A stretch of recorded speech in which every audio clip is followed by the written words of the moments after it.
In a lot of ways, being 65% happy is more dangerous than rock bottom because it's never quite painful enough to force you into making those necessary changes, to force you into pursuing happiness. So, in that sense, in a lot of categories in your life, having nothing is better than having the wrong thing.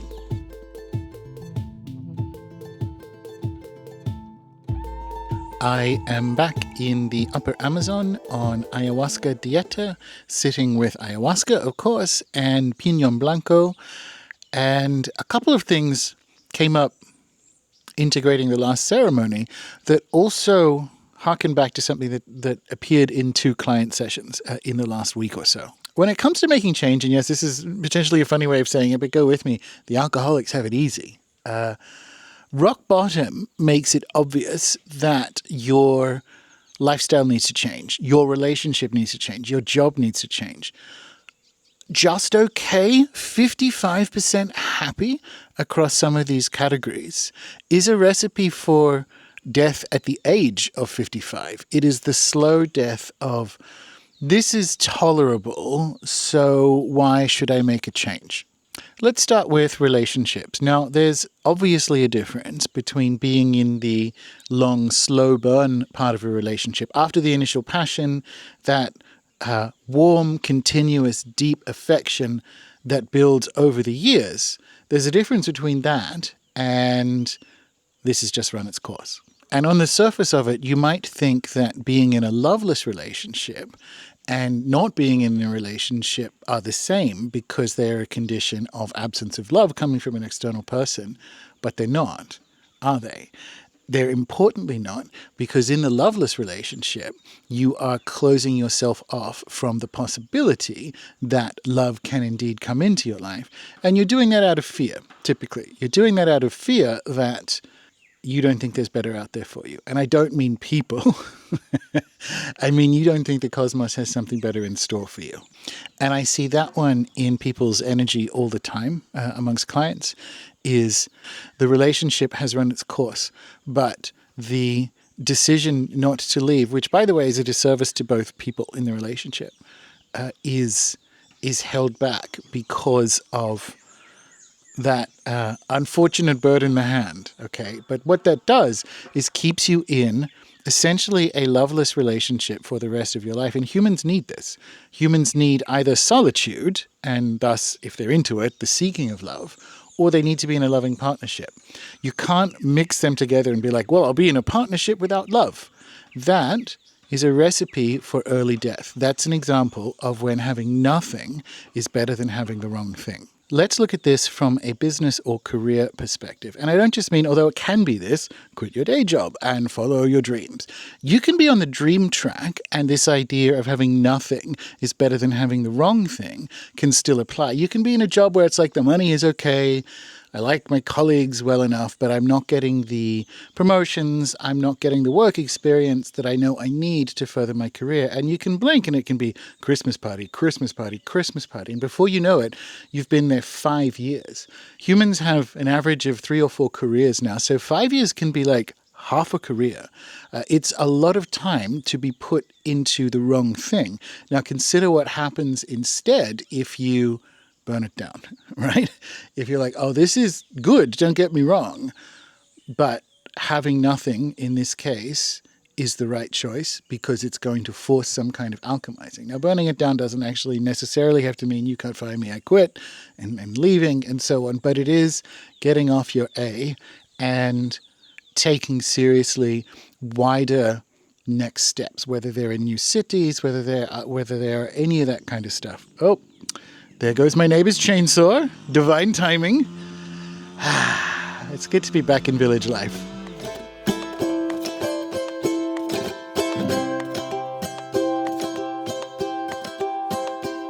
So let's talk about this from a health and healing perspective, speaking of being in a Shipibo village for ayahuasca ceremonies. Something Dr. Andy Kaufman says is really useful at this point. Whoever takes medicine has to recover twice. He might be paraphrasing or borrowing that from someone before him, but that's where I heard it from, Dr. Kaufman. And I love that because although I'm obviously not a huge fan of allopathy in any or all of its forms, if that's a decision you make, whoever takes medicine has to recover twice is a kissing cousin statement to sometimes having nothing is better than having the wrong thing. There is a whole school of healing interventions that are essentially non-intervening, and they rest on the idea, which I believe to be true, and most of you do as well. You'll nod along with it and then get injections or take some allopathic chemicals, which is that the body only heals or adapts. It's had 2 million years of experience to work out how to do what it's doing with and for you, with the sole purpose of keeping you here on Earth for 1 second longer. And so having nothing is better than having the wrong thing is invitation to something like a dieta. When you're on dieta, there's no salt, there's no oil. I'm plant-based, so I'm basically having potatoes boiled in water and spaghetti boiled in the same water. And occasionally I get a banana, which is like exciting because it doesn't usually happen on my dietas. So you're in a situation where it is just you, away from any kind of stimulus, away from any kind of inputs. There's no, having referenced earlier, my disheveled state, there's no showering because there's no chemicals. You're not allowed to brush your teeth. You can with water, obviously, but there's nothing else going into the system other than the plant medicines that the shaman is providing. And even without them, I think about this every time I'm on dieta. If you just came and spent 2 weeks in the middle of the jungle, doing nothing and allowing your body to complete whatever processes that it has been trying to complete, you would walk out of the jungle substantially better. You do so even more if you sit with the medicine and the master shamans that I've got for me here, which I'm very grateful for. But this is an example of where having nothing can sometimes be better than having the wrong thing. Because speaking of clients, I'll sit with clients who are obviously on long-term chronic health journeys. And very often it's like, oh, I've tried this. It's like, how long and in what context? Like, have you done 30 days away as much as possible from EMF, eating like a Walter Kempner rice diet? By the way, these aren't medical recommendations. You're only allowed to take them from people who recommend giving you the and certainly not from me. But what does that look like? What situations and containers have you provided from a health perspective to allow the body, which only heals or adapts, to complete what it needs to complete in your life? And the final piece I guess I'll say about that is that people will sometimes treat the presentation of current symptoms and ignoring that presentation as doing nothing. That's not quite the same thing. So it's not that if you get a rash, don't do something about the rash. It's, okay, my body is expressing a healing reaction through the skin. What do I do on that total level to allow that process to complete? And I want to say, because I usually do this in sessions, for the highest good of all. Like, how do I do not know better than my skin how to detox through my skin. So what I do know, and what I have the capacity to do, which my skin doesn't, this is quite relevant because I've covered in mosquito bites. What I know how to do is ensure that that can complete as rapidly and as best as possible. So it's not ignoring the symptoms or continue running on a bad knee. That's not nothing is better than having the wrong thing. The wrong thing there is plainly to keep running.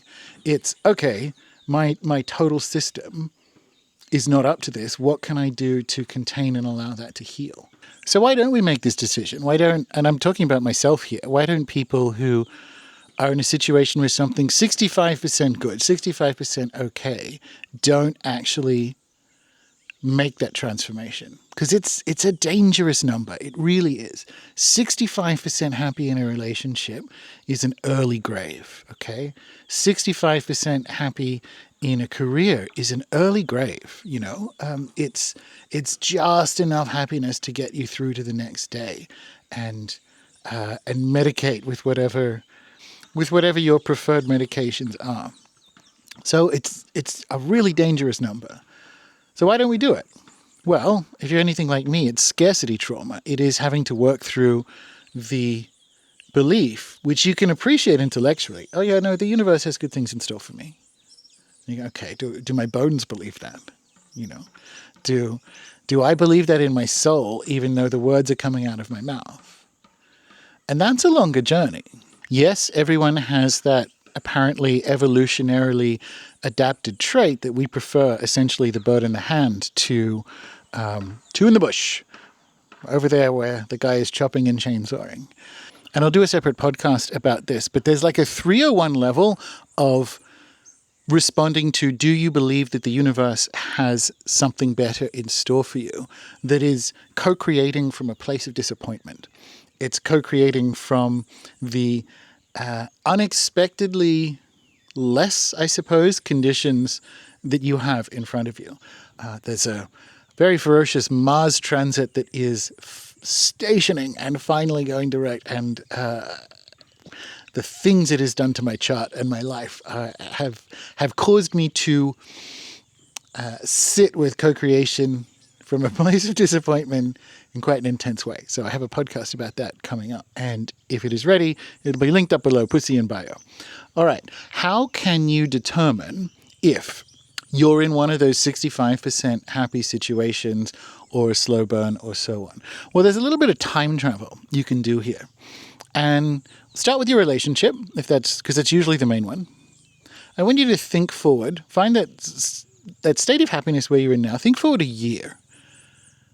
And go, okay, actually, this is fine. Same thing with the job. Same thing with most health journeys. Yeah, this is fine. Like, it's not great, but other people have worse. And now I want you to think forward 5 years. So how are you living? Who are you living with?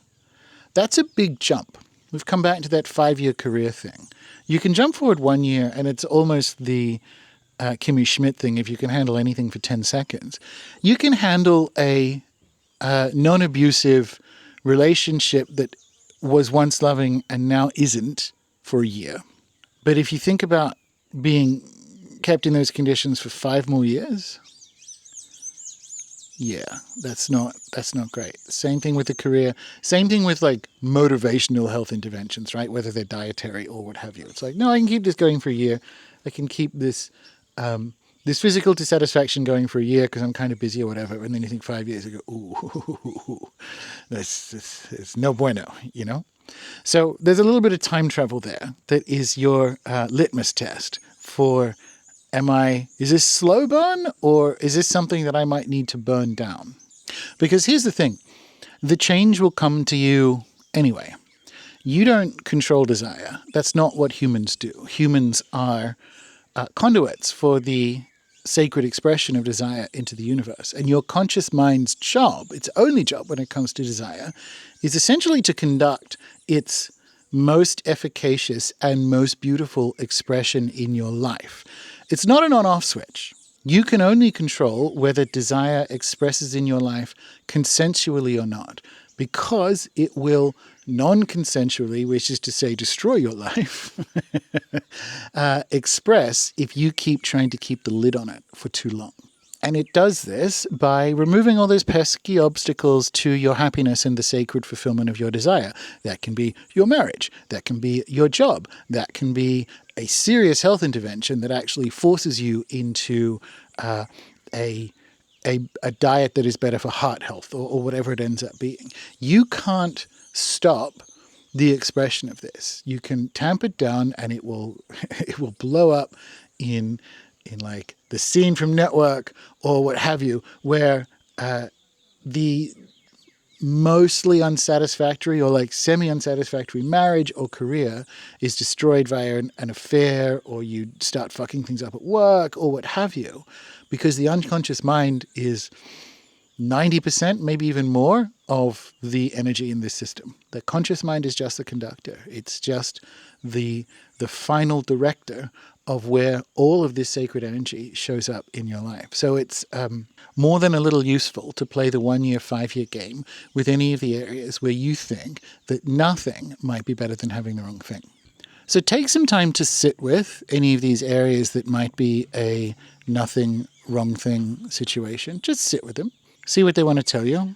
Give them enough time and room to alchemize into a new insight.